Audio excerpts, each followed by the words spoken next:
Ito ang banggaan ng bus at tricycle kamakailan. Isa ka ba sa mga nagmamaniho ng sasakyan? Tulad ng motorcycle, tricycle, four wheels at iba pa. Dapat mong panuorin ito dahil ang video na ito ay nagpapaalala na lagi tayo mag-ingat sa pagmamaniho kahit anong klase pa sasakyan ang iyong minamaniho. At ang video na ito kapupulutan ng aral lalo na sa mga baguhan.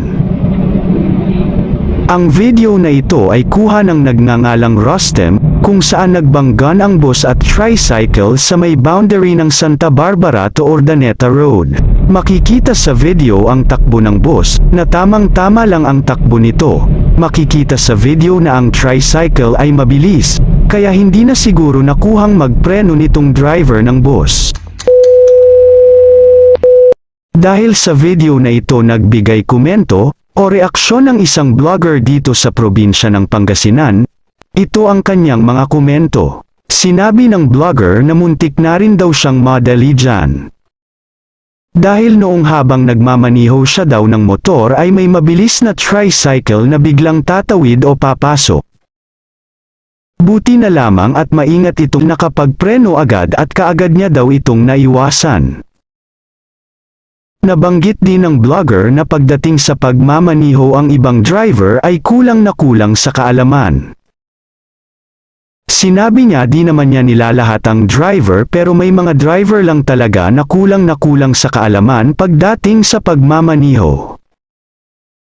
Nabanggit din ng vlogger na may mga driver tulad ng motorcycle at tricycle na nauuna pa ang pagliko kaysa tingin. Nabanggit din ng vlogger na ang lugar ng bayan ng Lingayen sa Boulevard ay may mga motorista na dapat nasa right lane kapag ikaw ay mabagal o mabagal na sasakyan. Dahil meron daw mga motorista dito sa bayan ng Lingayen na nakapwesto sa gitna kahit mabagal ang sasakyan. Sinabi din ng vlogger na tayo ay sumunod sa patakaran ng batas at pagdating sa ating kaligtasan wag natin itong ipawalang bahala. Dahil para din sa atin ito at ikabubuti din natin. Lalo na sa mga nagmamaniho na walang ilaw dapat kailangan nating itong bigyan ng pansin para sa ating kaligtasan para lagi tayo makauwi ng maayos sa ating kabahayan.